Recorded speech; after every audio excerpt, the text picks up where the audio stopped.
Makanya kata Allah, kamu ini aneh. Katanya pengen ke surga, siangnya sibuk kerja, malamnya nikmat tidur. Cita-cita ke surga, bangunlah walaupun cuma 2 rakaat.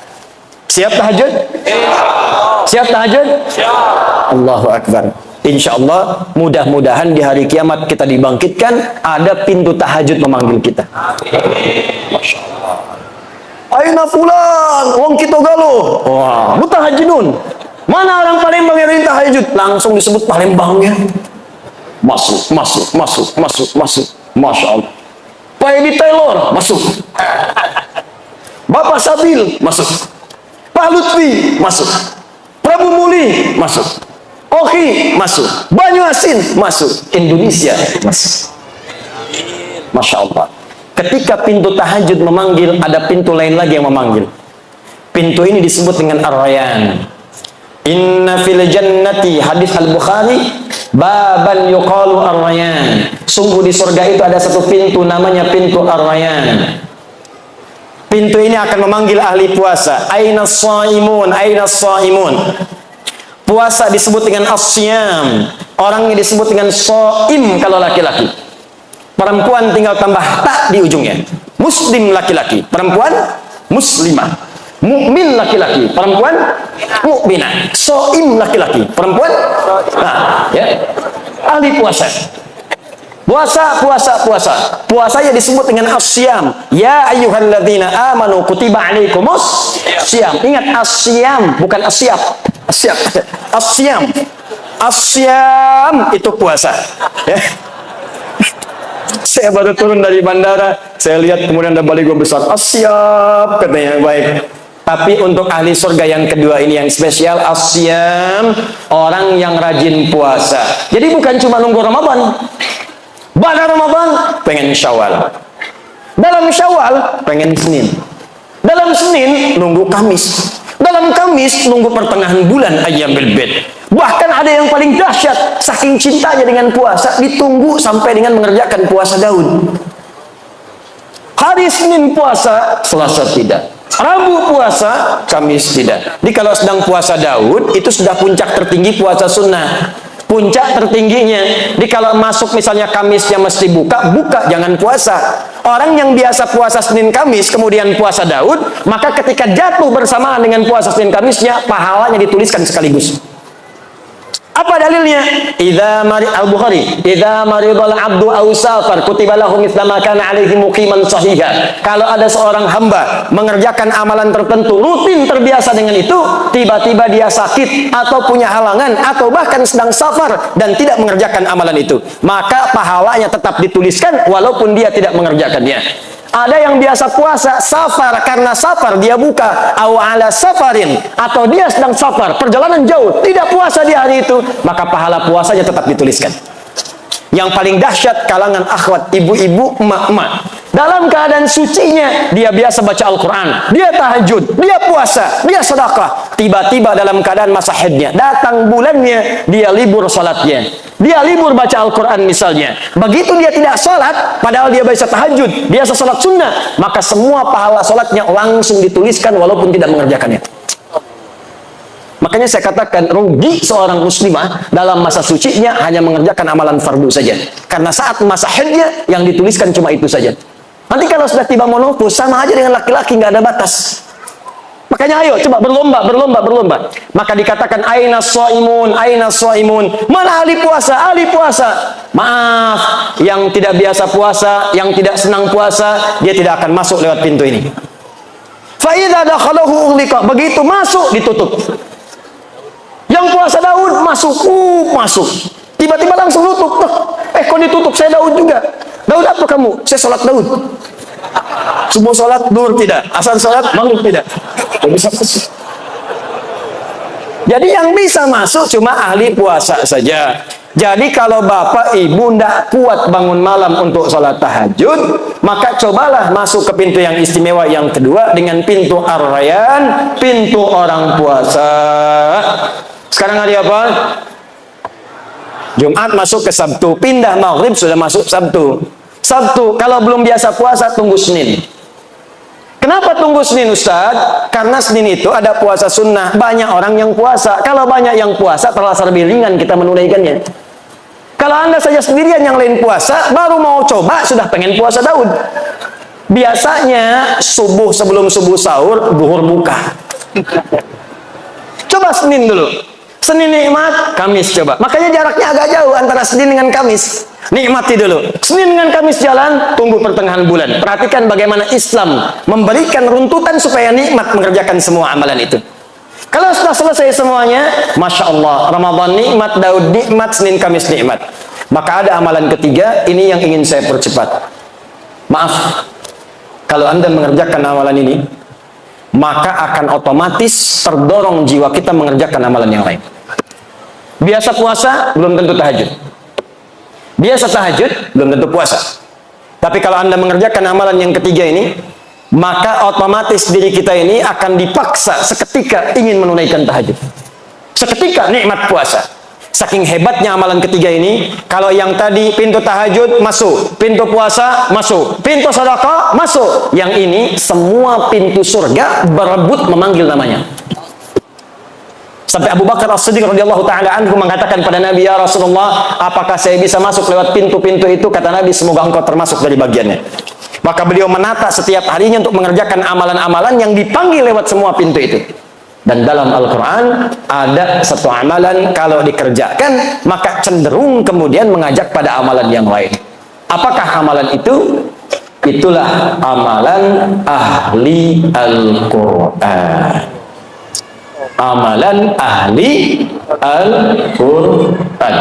Saya hadirkan hadis-hadisnya, nanti saya contohkan langsung pembuktiannya dan cara berinteraksi dengannya. Nanti kita sepakat mulai malam ini, insya Allah kita mencoba menjadi ahli Al-Quran. Siap insya Allah? Ya, harus siap. Ya, harus siap. Mudah-mudahan saat wafat kita tercatat sebagai ahli Quran dan bisa mendapatkan apa yang dijanjikan. Ya, mesti beda, mesti beda. Quran surah ke-13 ayat 23 sampai 24. Siapakah orang ini? Ditafsir di Quran surah 35 ayat ke-33. Siapakah ayat 33 ini? Dijelaskan di ayat 32-nya. Apa keutamaan orang ini? Dijelaskan oleh Nabi dalam hadis riwayat At-Tirmidzi. At-Tirmidzi itu nama aslinya Muhammad. Tumbuh berkembang di Tirmidzi, maka dikenal dengan At-Tirmidzi. Menulis salah satu kitab Sunan At-Tirmidzi atau dikenal dengan Sahih At-Tirmidzi. Nomor hadis 2910, 2915, 2920. Nanti kita terangkan apa saja isinya dari nomor-nomor hadis yang disebutkan. Juga nanti tambahan spesial dari hadis Abu Abdurrahman As-Sulami dari sahabat Ali bin Abi Thalib radhiyallahu taala anhu dari Nabi sallallahu alaihi wasallam yang dikutip nanti oleh Imam An-Nawawi dalam kitabnya Tibyan fi Adab Hamalatil Quran. Yuk kita mulai. Bismillah. Setelah ini nanti saya tunjukkan sedikit tentang cara menjadi ahli Quran. Kalau masih nanti ada waktu saya bahas nanti pertanyaan-pertanyaan yang disampaikan. Bismillah. Quran surah 13 Ar-Ra'd ayat 23 sampai 24. Jannatu 'adnin yadkhulunaha wa man salaha min abaihim wa azwajihim wa dhurriyyatihim wal malaikah yadkhuluna 'alaihim min kulli babin Salamun alaikum bima sabartum fani'ma uqbaddar. Fani'ma uqbaddar. Awas, hati-hati, ini nanti tanpa batas nih. Siapapun, mau pejabat, mau diplomat, birokrat, ustadz, rakyat biasa, pedagang, siapapun. Status naikkan. Nanti saya berikan contoh di mana sahabat-sahabat Nabi dan tabi'in ingin berusaha menjadi bagian dari ayat ini dan hadis-hadis yang dimaksudkan. Jannatu 'adnin yadkhulunaha. Ada ahli surga yang akan masuk surga nanti lewat surga Aden. Awas, hati-hati. Aden ini termasuk surga yang indah. Saking indahnya banyak orang-orang bahkan di Eropa diberi nama dengan nama surga ini. Aden. Dalam bahasa Eropa sering disebut dengan Eden. Pemain Chelsea yang ditransfer hijrah ke Madrid namanya Eden Hazard. Ya, Eden Hazard pindah kemudian ke Real Madrid dengan transfer 100 juta euro. Hafal saya mau tanya apa? Hafal insya Allah saya. Frank Lampard didaulat menjadi pelatih Chelsea yang sekarang. Manchester City Pep Guardiola. Ya, Manchester United Solskjaer. Ya, paham saya. Mau tanya apa lagi? Masya Allah. Main futsal, ayo. Dikolongin, oke. Tapi kalau dikolongin sambung ayat. Alhamdulillah. Ini banyak sekarang yang syariah. Tapi tidak semua kata-kata bisa dipakai. Awas, tempatkan di tempat yang tepat. Maaf, bank syariah ada, koperasi syariah ada, hijab syariah syar'i ada. Tapi jangan semua dipakai karena hijab semua syariah. Futsal syariah. Futsal syariah. Membaginya ngoper pakai basmalah. Nendang masuk, alhamdulillah. Sujud syukur. Gol bunuh diri, sujud taubat. Tidak, ya, tidak semua menggunakan kata syariah. Ayo kembalikan sini. Masuk surga Aden. Saking indahnya nanti kita akan bahas. Ternyata nanti akan masuk lewat semua pintu surga. Yang dahsyat bukan hanya orang itu saja. Awas, hati-hati. Wa man salaha min abaihim, Allahu akbar. Bapak-bapaknya, ibunya yang soleh digandeng oleh dia. Jadi anak ini mengamalkan satu amalan, dan amal ini saat dikerjakan didukung oleh bapak ibunya. Di bapak ibunya ini nggak maksimal, nggak mampu seperti anaknya. Anaknya hafal Quran, bapaknya tidak. Anaknya hafal Quran, ibunya bukan hafizah. Tapi karena kesungguhan bapak ibunya, ngantar dia ke pesantren, mendoakan tiap malam. Anaknya 30 juz, ibunya juz 30. Tapi ketika masuk surga, anaknya bangga menggandeng bapak ibunya. Diperkenalkan kepada semua penduduk langit dan bumi. Ini bapak saya, ini ibu saya. Siapa Anda yang banggakan anaknya saat di dunia? Ranking 1, juara matematika, juara fisika. Jangan bangga dulu, karena yang tak beriman pun dapat Nobel. Banyak yang lebih hebat, banyak yang kaya, banyak yang triliunan hartanya. Bill Gates kah itu? Jeff Bezos kah itu? Warren Buffett kah itu? Banyak. Tapi yang kaya akhirat tidak ditemukan saat ini, nanti pembuktiannya. Maka saya ingin tunjukkan kepada Anda, jangan kalah oleh orang tua sekarang yang sudah berebut anak yang menjadi ahli Quran. Betapa sering saya kedatangan tumpuk-tumpuk kertas minta doa para ibu yang memohon kepada Allah Subhanahu wa taala. Ustaz, doakan anak saya memberikan mahkota nanti di hari kiamat. Ustaz, saya cuma buruh. Ustaz, saya cuma tukang cuci. Tapi Ustaz, saya pengen anak saya jadi ahli Quran di hari kiamat. Betapa ada seorang ayah yang cuma punya motor butut, Pak, tapi anaknya dibawa untuk jadi ahli Quran. Dimodifikasi dashboardnya, menempuh jarak 20 km. Dibonceng anaknya, bawa anaknya buta, nggak bisa lihat. Sampai ke syekhnya datang, mau apa ke sini? Mau jadi ahli Quran. Bola-balik, ini kisah nyata. Bola-balik, namanya mual. Seketika setelah hafal Al-Quran, bacaannya bagus, makhrajnya bagus, sampai mengguncang wilayah Timur Tengah. Datang reporter dari Kuwait bertanya, kenapa Adinda menghafal Quran? Apa yang dia katakan? Saya akan membawa Quran ini, dia belum balik waktu itu. Saya akan membawa Quran di hari kiamat. Dengan tangan saya gemetar, kaki saya gemetar. Saya tidak bisa berjumpa di hari kiamat nanti saat hisab dengan ayah saya lagi. Ibu saya tidak ada. Tapi saya akan berkata di hadapan Allah, ya Rabb, saya telah berusaha menghafal Quran selama hidup di dunia. Kalaupun bekal ini belum cukup masuk ke surga, tolong kurangi hukuman saya di neraka dengan Quran yang telah saya hafalkan ini. Tapi apa jawab Allah? Bukan neraka untukmu, surga untukmu. Bawa bapakmu, gandeng ibumu yang telah mendukungmu menjadi ahli Quran saat di dunia. Maka disebutkanlah dalam hadis riwayat At-Tirmidzi, nomor hadis 2915. Begitu akan masuk surga, Qurannya langsung berkata kepada Allah, Allahumma halli. Karena itu di Quran surah 35 ayat 33 paling kiri sebelah atas, maka disebutkanlah dia akan dihiasi. Ya Allah, kata Al-Quran, hiasi dia. Jannatu adnin yadkhulunaha yuhallawna fiha min asawir. Maka Allah tidak ridha ahli Quran ini masuk ke dalam surga sebelum diberikan perhiasan dulu. Maka diberikanlah perhiasan. Pertama hiasan yang dipakaikan adalah gelang-gelang emas. Setelah dipakaikan gelang-gelang emas, diberikanlah mahkota. Fayulbasu ilaihi tajul karamah. Maka dipakaikan di atas kepalanya mahkota kehormatan untuk membedakan dengan yang bukan ahli Al-Quran. Begitu dipakaikan mahkota itu, maka kemudian Allah firmankan, hadirkan mahkota baru. Dipanggillah bapak ibunya yang soleh. Maka anak ini membawa mahkota itu yang dalam hadis disebutkan sinarnya lebih terang dibandingkan cahaya matahari yang masuk ke dalam rumah. Maka dipertontonkan di seluruh penghuni langit dan bumi, dipakaikan oleh anak itu di atas kepala kedua orang tuanya. Kami ada sekolah di Bekasi, namanya Al-Ihsan Islamic School. Anak-anak TK-nya diberikan manhaj menghafal Quran. TK-nya membaca dengan benar, diberikan dasar 2 juz, SD-nya nanti 30 juz, wisuda di Mekah dengan di Madinah. Kemarin waktu pengukuhan untuk TK, baru TK, bapak ibunya dipanggil. Wisuda baru juz 30, masuk juz 29, wisuda. Bapak ibunya didudukan di atas kursi, anaknya diberikan mahkota-mahkotaan dari kertas. Dipakaikanlah mahkota itu oleh anak TK di kepala bapak ibunya, jatuhlah air matanya pada saat itu. Hanya mahkota buatan, hanya yang terbuat dari kertas bisa menitikan air mata di kedua orang tuanya. Maka Anda bayangkan bagaimana di hari kiamat mahkota itu nyata diberikan di kepala kedua orang tuanya. Saya mau katakan kepada Anda hari ini, demi Allah saya katakan, sekarang banyak orang tua mengejar untuk mendapatkan itu. Ibu-ibu yang kelihatan mungkin kata orang dia miskin. Demi Allah saya mendapatkan ada sebuah kejadian yang luar biasa.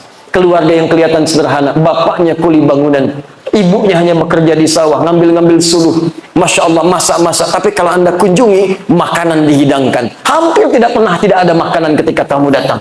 Dan dengan bangga mengatakan, Alhamdulillah, Abi diberi nikmat banyak oleh Allah. Setiap pekan datang, setiap bulan datang, membawa uang 500.000. 500.000 dalam kondisi sekarang disebut banyak karena berkah keluarganya. Tahukah Anda, ibunya itu hafal Al-Quran dengan 7 riwayat. Disuruh di sawah. Bapaknya kuli bangunan hafal Al-Quran, anaknya hafid semua. Anda di mana pada saat itu? Itulah orang-orang yang sering disebut dalam pandangan manusia. Mereka tertawa melihat mereka. Nanti akan tiba di hari kiamat. Ketika banyak orang menertawakan di dunia, mereka akan berbangga di hari kiamat. Karena mampu. Anda kalau cuma di Palembang hebat, di Indonesia hebat, yang bangga pada Anda orang Indonesia saja. Di akhirat semua penduduk langit dan bumi dipertontonkan dengan semua itu. Maka di mana anak-anak Anda? Nggak apa-apa, silakan jadikan mereka ahli fisika, matematika, jadi dokter, jadi insinyur. Tapi jadikan insinyur yang hafal Quran, dokter yang ahli Quran, polisi yang ahli Quran, tentara ahli Quran. Quran datang di tempat kita, berkah akan turun. Al-Quran turun lewat malaikat, dipilih malaikat langsung naik status jadi Sayyidul Malaikat Jibril. Quran diturunkan pada Nabi Muhammad, naik status Sayyidul Anbiya wal Mursalin. Quran turun di satu malam, naik status Lailatul Qadar. Quran turun di hari Jumat, Jumatnya Sayyidul Ayyam. Quran turun di Mekah, semua yang nggak ada di tempat lain ada di Mekah. Tandus, semua buah-buahan ada. Tandus, semua makanan ada. Datang orang ke sana, Quran turun berkah. Pindah ke Yathrib, Yathrib berubah jadi Madinah. Madinah kota peradaban indah. Maka ulama menyimpulkan, setiap Al-Quran turun, ada ahli Quran di satu tempat, maka tempat itu akan berkah dalam kehidupannya. Saya menghadapi anak-anak datang. Tuh kalau anak-anak hafid-hafid kecil itu, biasanya kalau dia datang ke Bekasi pengen cek hafalan, saya lihat Masya Allah, bapak ibunya luar biasa. Ada yang kasih penghargaan, berangkatlah haji, difasilitasi oleh kerajaan Saudi, ditunjuklah kami menjadi Amirul Hajj. Begitu berangkat, saya kira siapa yang saya pimpin? Ternyata kebanyakan ahli Quran. Anda bayangkan yang hafal Quran anak-anak kecil, yang ikut haji, bapaknya ikut, ibunya ikut, gurunya ikut, temannya ikut, kerabatnya ikut. Yang hafal Quran satu orang, yang berangkat banyak orang. Anak Anda sekolah SD, tiba-tiba hafal Quran 30 juz, langsung keluar air mata, jatuh sujud syukur. Tapi akan orang tanya, siapa bapaknya? Siapa ibunya? Siapa gurunya? Yang hafal anaknya, yang disebut sebagian orang-orang sekitarnya. Itu baru dunia, akhirat mahkota. Begitu diberikan mahkota, kata Al-Qur'annya, ya Allah, Allahumma zidhu, ya Allah, tolong bedakan fasilitator dengan penghafalnya. Bedakan fasilitator dengan ahli Qurannya. Fayul basu ilaihi libasul karamah. Maka dipakaikan di ahli Quran itu pakaian kehormatan. Kalau tadi mahkota, sekarang jubah kehormatan. Maka dengan jubah itulah dia gandeng bangga dengan tangan kanannya bapaknya, ibunya. Kemudian kalau dia hafal, laki-laki pernah menikah, istrinya. Kalau dia perempuan, suaminya. Dan di belakangnya wa dzurriyyatihim, anak cucu sampai keturunan terakhirnya. Maka diparadekan masuk surga dari semua pintu surga. Setiap lewat satu pintu surga, maka malaikat mengatakan kepadanya, wal malaikatu yadkhuluna alaihim min kulli babin salamun alaikum bima sabartum. Mereka mengatakan, selamat bisa masuk ke sini karena Anda sabar saat di dunia. Sabar. Dengan Qurannya. Orang mencela, sabar. Orang lihat koran, dia baca Al-Quran. Di LRT, baca Al-Quran. Di trans, baca Al-Quran. Di angkot, baca Al-Quran. Masuk kantor, tunggu rapat, baca Al-Quran. Sabar. Orang lain lihat media, dia lihat Quran. Sabar. Dan dengan kesabarannya ini, fa ni'ma uqbad dar. Silahkan masuk surga yang telah kami janjikan. Allahu Akbar. Nah sekarang pertanyaannya, bagaimana menjadi ahli Al-Quran itu? Karena berdasar riwayat-riwayat yang sahih, ternyata maaf sekali, ahli Al-Quran itu ternyata bukan sekedar hafal 30 juz. Ada hafal 30 juz, tapi disebut bukan ahli Al-Quran. Yang menyampaikan itu langsung sahabat Nabi, Abdullah bin Amr bin As. Awas, nanti saya sampaikan kisahnya. Ada yang hafal cuma satu surat, disebut ahli Al-Quran. Tapi yang paling hebat, hafal 30 juz, dan itu disebut dengan ahli Al-Quran. Nah, pertanyaannya, siapa ahli Al-Quran itu? Bagaimana cara mengamalkannya? Itu yang terakhir kita bahas. Nanti yang terakhir, paling akhir, saya tunjukkan bagaimana mengamalkan apa yang telah kita ikhtiarkan, bagaimana kemudian wafat jadi ahli Al-Quran, insya Allah. Ini bagian terakhir pembahasan saya. Siap insya Allah? Ya. Baik.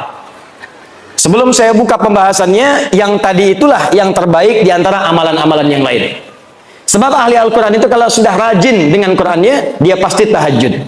Karena itu perintah tahajud, kemudian disandingkan dengan bacaan Quran. Dalilnya Quran, surah 73, ayat ke-20.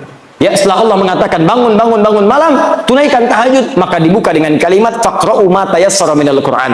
Dalam tahajud itulah, baca Quran yang biasa engkau bacakan. Yang ringan-ringan, baca. Yuk kita kembalikan. Khairukum man ta'allama al-Qur'ana wa 'allama. Nabi menyampaikan yang terbaik di antara kalian dari sekian hamba yang saleh, dari sekian hamba-hamba yang hidup di bumi adalah orang yang mau belajar Al-Qur'an dan mengamalkan apa yang telah ia pelajari itu. Hadis ini, kata para ulama, mengandung dua hal sekaligus. Pertama adalah mempelajari Al-Qurannya, kedua adalah mengamalkannya. Dalam mengamalkan pelajaran Al-Quran ini, ada 3 jenis yang bisa kita lakukan. 3 ini yang menjadikan seseorang disebut sebagai ahli Quran. Jadi kalau Bapak Ibu ingin jadi ahli Al-Quran, maka caranya ada 3. Ada berapa? 3. Saya ulang. Caranya ada 3. 1. Ada yang disebut ahli Quran, ahli qiraat. Ahli Quran, ahli qiraat, yang senang membaca. Jadi untuk menghafal, Allah berikan kemudahan, tapi dia senangnya baca. Sehingga karena senang baca ini, konsentrasi kehafalannya agak berkurang. Mungkin hafalnya cuma 1 surat, Al-Baqarah saja misalnya.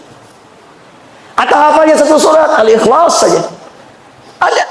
Ada di antara sahabat Nabi yang kalau baca surat dalam sholat, saking ikhlas ya sholatnya, yang dibaca cuma Al-Ikhlas saja. Al-Ikhlas terus, Qul huwallahu ahad, sampai diadukan oleh sahabat yang lainnya. Ini hadis sahih, nyata. Ketika diadukan pada Nabi, ya Rasulullah, si fulan kok bacanya itu melulu. Jadi imam, Al-Ikhlas. Jadi imam, Al-Ikhlas. Sampai makmumnya pun sudah paham. Begitu mau sholat, pasti Al-Ikhlas. Ghairil maghdubi alaihim waladdallin. Al-Ikhlas. Diadukan pada Nabi, ya Rasulullah, si fulan bacanya Al-Ikhlas terus. Dipanggil oleh Nabi, ya fulan, kamu diadukan oleh kawan-kawanmu, kenapa baca Al-Ikhlas terus? Kata sahabat ini, ya Rasulullah, ana uhibbullah ta'ala, saya mencintai Allah. Saking cintanya dengan Allah, saya senang baca surat Al-Ikhlas karena kecintaannya kepada Allah. Masya Allah. Ahlullahi wa khasatuh. Kalimat itulah yang memasukkan dia dalam keluarga, barisan-barisan yang dicintai oleh Allah dan dikhususkan oleh Allah Subhanahu wa ta'ala. Kata Nabi, teruskan. Bayangkan. Dia ada orang yang ahli Quran, hafalnya mungkin sedikit, 1 surat, 2 surat, tapi kecintaannya pada Al-Quran menjadikan dia rajin baca. Masya Allah, baca seperti Ramadan kemarin. Ya, one day one juz, semalam sehari 1 juz. Ya, besoknya 1 juz lagi, sebulan 30 juz. Allahu Akbar, baca. Al-Imam Asy-Syafi'i hari-hari biasa 1 hari 30 juz. Ramadan setiap hari 2 juz. Siang 1 juz, malam 1 juz. 30 hari 60 juz. 60 juz emang ada? 60 kali khatam. 60 kali khatam. Anda bayangkan. Saking cintanya dengan Al-Quran. Al-Imam An-Nawawi menyebutkan kisah dalam kitabnya At-Tibyan fi Adab Hamalatil Quran. Ada seorang di zaman salafus saleh yang senang dengan baca Al-Quran, yang senang dibaca suratnya Al-Baqarah, Pak, Bu. Ini kisah nyata. Di setiap mau tidur Al-Baqarah, setiap mau tidur Al-Baqarah. Nanti ada yang senang Al-Mulk, ada yang senang Yasin. Ini senangnya Al-Baqarah. Kalau senang Yasin, baca Yasinan. Senang Al-Mulk, Al-Mulkan. An-Nisa, An-Nisaan. Al-Baqarah, Baqarahan. Dia ini senang Al-Baqarah, Baqarahan. Tiap malam sebelum tidur Baqarah. Saking cintanya dengan Al-Baqarah, tidak pernah tidur sebelum baca Al-Baqarah. Satu kali tertidurlah ia karena lelah dan belum sempat baca Al-Baqarah. Di pertengahan malam dalam tidurnya, tiba-tiba terbangun, kaget tuh. Tangannya mengenai sebagian dari tubuh kawannya. Kawannya kaget bangun, mengatakan, "Kamu kenapa tiba-tiba bangun kemudian tanganmu kena saya?" Kata orang ini, "Laqad ra'aitu fil manam annani laqad natuhat min baqarah." Saya tadi mimpi dalam tidur diseruduk Al-Baqarah. Seperti begitu. Saking dekatnya dengan surat itu, diingatkan, kamu belum baca saya. Enak kamu tidur, baca dulu baru tidur. Bangun dia, ambil wudhu, baca. Makanya banyak keutamaan surah-surah dalam Al-Quran, fadilah-fadilah tertentu. Siapa yang baca Al-Mulk sebelum tidur, baca, maka jasadnya akan dijaga di alam kubur. Oh, yang benar Ustaz, wafat aja dulu, ntar baru ketahuan. Banyak nanya. Gampang membuktikannya, wafat nyata. Apakah bisa milih? Tidak. Mungkin antum duluan, baru saya. Ya bisa. Bisa saya duluan setelah antum. Mungkin. Ya, bisa memang saya duluan mengambil jenazah antum. Bisa. Nggak bisa milih, bisa milih. Mungkin kita bisa wafat lebih dulu. Saya permohonan kepada Allah, saya pengen wafatnya syahid. Doakanlah. Syahid itu tidak harus di medan peperangan fisik. Mungkin saat mengajar. Bisa wafat. Alhamdulillah. Mudah-mudahan ada yang bisa menggantikan di kemudian hari. Bangun bangsa ini, cintai bangsa ini, berbuatlah yang baik untuk bangsa ini. Karena banyak ulama ini punya saham untuk membangun bangsa kita ini. Jangan terpecah belah, bangunlah bangsa dengan baik. Insya Allah kami nanti ada program untuk bisa mengundang siswa-siswa di seluruh penjuru Indonesia untuk belajar. Nanti saya didik langsung, sudah ada angkatan kedua sekarang. Didik selama setahun, kemudian saya kirim ke Timur Tengah.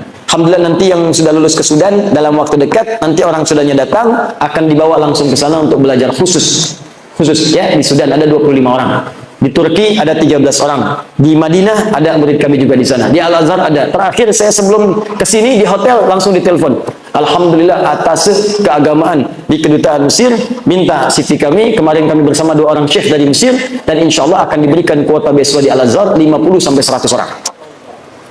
Kita pilih putra-putri terbaik bangsa kita, belajarlah ke sana, pulang jadi ulama. Harus ada ulama dari Palembang. Palembang itu sejarahnya penuh dengan ulama. Syekh Abdus Somad Al-Palembangi itu ulama hebat, mufti di Makkah Al-Mukarramah, mufti generasi dulu. Syekh Ahmad Khatib Al-Minangkabawi dari Minangkabau, punya murid-muridnya pun dari Jawa. Siapa? Di antaranya Muhammad Darwish, kelak dikenal dengan Syekh Ahmad Dahlan, Al-Habib Ahmad Dahlan, pendiri Jamiah Muhammadiyah 18 November 1912. Siapa lagi? Syekh Muhammad Hashim bin Ash'ari, pendiri Jamiah Nahdlatul Ulama 31 Januari 1926. Ada lagi kerabatnya di Banten, Syekh Nawawi Al-Bantani. Itu orang-orang hebat semua. Ada Syekh Yasin Al-Padami, yang kalau kemudian dalam orang-orang haji itu biasanya bawa air zam-zam, ngasih pakai kaos oblong, pakai sarung. Tidak tahu kalau orang itu mufti. Begitu tiba waktu sholat, memberikan fatwa di Masjid Al-Haram. Allah ya Rabb, hadirkan alim ulama insya Allah dari Sumatera Selatan di kemudian hari, yang selevel dengan ulama-ulama ini. Ayo belajar. Bangun bangsa ini, bangun daerah kita, supaya keberkahan diturunkan oleh Allah Subhanahu wa Ta'ala. Tadi hidayat orang sekarang, ilmunya baru sedikit, masa depan tantangan banyak. Anak bapak ibu yang harus jadi lebih baik daripada saya. Ayo belajar ke sana. Ayo tumbuhkan semangat, bangun cita-cita. Maaf, kalau cuma jadi ahli pertanian, banyak dari IPB. Arsitek insinyur banyak di ITB. Dokter banyak di UI. Ulama dari mana datangnya? Jarang pewaris Nabi. Makanya ketika ada ulama, jaga. Ambil ilmunya. Manfaatkan dengan baik. Dan di antara yang terbaik adalah ahli Al-Quran. Mulai sekarang, ayo coba buat kebiasaan rajin baca Quran. Ya, bagus gerakan, bangun. One day one juz. One day nisfu juz, half of juz, setengah juz, boleh. One day one rubuh, seperempat juz, boleh, silakan. Bangun kebiasaan. Walaupun one day one ayat, satu hari satu ayat, boleh, silakan. Walaupun heran juga. Alif lam mim. Sudah dulu. Yang penting surga.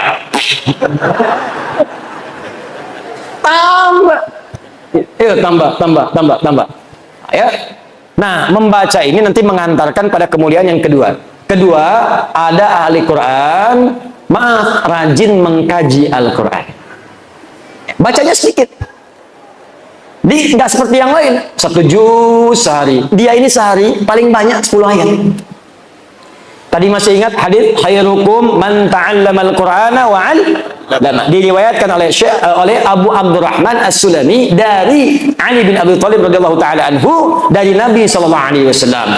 Kata Abu Abdurrahman As-Sulami, perhatikan, akhadtul Qur'ana an qaumin. Saya belajar Quran dari kaum, sekelompok orang. Siapa orang yang dimaksud? Sahabat. Karena belajarnya langsung dari sahabat. Ini menunjukkan belajar Al-Quran itu mesti ada guru. Belajarnya bukan 1-2 orang. Belajar. Begitu belajar, kata beliau, wallahi demi Allah, ketika belajar itu kami tidak belajar banyak. Paling banyak baca 10 ayat. Walam natajawaz anha, dan tidak pernah kami melewati 10 ayat itu illa annakum bi'amaliha, kecuali kami mengamalkan dulu apa yang telah kami pelajari. Dibacanya nggak banyak. Alif lam mim sampai wa ulaika humul muflihun. 5 ayat, tapi orang ini tafsirnya dibuka. Oh, ada orang bahagia hidupnya. Oh, ada orang yang diberi petunjuk oleh Allah. Siapa orang ini? Rajin salat, rajin infak, rajin baca Al-Quran. Paham dia artinya, paham maknanya, maka dia kerjakan saat itu. Dia keluarkan semua jenis salat. Fardunya, sunnahnya, rawatibnya, duhanya, salat wudunya, salat syuruknya, keluarkan, dan dia berusaha menunaikannya. Infak dia kejar. Apa saja jenis infak? Ada 5. Quran surah kedua ayat 215. Wa yas'alunaka madza yunfiqun, kepada siapa kau mesti berinfak? Qul ma anfaqtum min khair, katakan kalau mau infak berikan yang baik-baik. Lil walidain, pertama orang tua. Wal aqrabin, keluarga terdekat. Wal yatama, anak yatim. Wal masakin, orang miskin. Wabis sabil, orang yang kekurangan bekal. Kejar oleh dia ke orang tua, kerja. Begitu dapat kemudian gaji, telepon orang tua, mama, hari ini aku punya hadiah spesial. Apa itu, nak? Tunggu saja. Begitu datang, dibungkuslah sebuah hal yang sangat diinginkan oleh ibundanya. Dituliskan kemudian di atasnya, terima kasih mama telah mengandung saya, bersabar merawat saya, memberikan ASI untuk saya. Ini gaji pertama saya berikan untuk mama. Walaupun belum bisa memberikan apa-apa, semoga dengan ini doa Anda mengantarkan kita ke surga. Dibuka. Masya Allah. Begitu dibuka, handphone terbaru. Bukan. Dipeluk anaknya. Nah, bukan karena handphone, tapi karena cintamu kepada mama. Mama ridho dengan engkau. Ini ambil aja handphonenya. Yang penting engkau mencintai mama. Sudah cukup mendoakan kita untuk ke surga. Berpelukan keduanya, mengalir air matanya, dan hadirlah di situ nilai-nilai kemuliaan. Itulah infak indah. Bacanya cuma 5 ayat, tapi ngamalkannya yang luar biasa. Makanya banyak sahabat yang hafal Quran itu puluhan tahun. Umar bin Khattab radhiyallahu taala anhu 20 tahun. Ada yang 40 tahun. Abu Abdurrahman As-Sulami itu 40 tahun. Padahal beliau pebisnis. Masya Allah, jualan, dagang, macam-macam. Ketika mendengar hadis Nabi tadi, khairukum man ta'allama al-Qur'ana wa 'allamah. Kalau kamu pengen jadi orang hebat, maka mendekat kepada Al-Quran. Maka beliau sambil berusaha tadi menjadi ahli Quran. Belajar Quran, baca, amalkan. Sampai mengatakan, tidak pernah ada yang menempatkan saya pada status yang terbaik saat ini, kecuali hadis tadi. Maka ayo, kalau tidak sempat punya banyak waktu baca 1 juz per hari, setidaknya baca 1 ayat, lihat tafsirnya, amalkan isinya. Maka Anda masuk golongan yang kedua. Hati-hati, kata Amr bin As radhiyallahu taala anhu, perhatikan kalimatnya. Aku dapati di era Nabi banyak orang yang cuma hafal 1 surat tapi mengamalkan isinya dengan sepenuh jiwanya. Tapi nanti aku prediksikan di masa kini dan yang akan datang akan banyak orang hafal 30 juz saking mudahnya seperti meminum air. Air itu diminum tidak ada hambatan, masuk langsung. Kata Amr bin As, ya ada orang yang akan hafal Quran semudah meminum air tapi sangat berat dalam mengamalkannya. 30 juz hafal, tanya halaman, tanya ayat, tanya nomor, tanya posisi, hafal semua, tapi mengamalkannya begitu berat. Hati-hati. Dia hafal ayat tentang bersikap baik. Awas, hati-hati. La yasraqu min qaum, jangan saling mencela. Tapi mengamalkannya sulit. Dia hafal ayat jangan berselisih, wala tafarraqu, hafal ayatnya, tapi mengamalkannya sulit. Hanya karena satu kunut, satu tidak berselisih, padahal ayatnya hafal. Satu bismillah jahar, satu sir berselisih, padahal ayatnya hafal. Ada terjadi seperti itu? Ada. Berarti prediksi sahabat itu benar. Maka kalau ingin jadi ahli Quran, pilihan pertama banyak membaca, pilihan kedua menelaah, yang ketiga ini yang paling hebat. Orang yang mampu menghafal Quran selama hidupnya dan berusaha mengamalkannya. Orang ini disebut dengan hamilul Quran. Hamilul Quran. Orang sekarang menyebutnya hafid. Orang dulu tidak menyebut hafid. Karena hafid itu orang yang hafal hadis 100.000 hadis dengan sanadnya plus matanya. Orang-orangnya sampai ke Nabi dan isinya 100.000 disebut hafid. Tapi kalau hafal Quran yang mengamalkannya disebut hamilul Quran. Orang yang mengandung Quran dalam dirinya. Ibu hamil mengandung maka akan menjaga kandungan, makan makanan yang baik, ya, cari yang bergizi, dijaga perilaku supaya bayi yang dikandung itu baik, sehat keluarnya, janinnya bagus, bayi bagus. Maka orang yang mengandung Al-Quran pun akan menjaga Quran dalam dirinya. Dia akan menjauh dari yang haram, menjauh dari perkataan yang buruk, dan dia kejar untuk mendapatkan status yang terbaik. Itulah yang paling indah.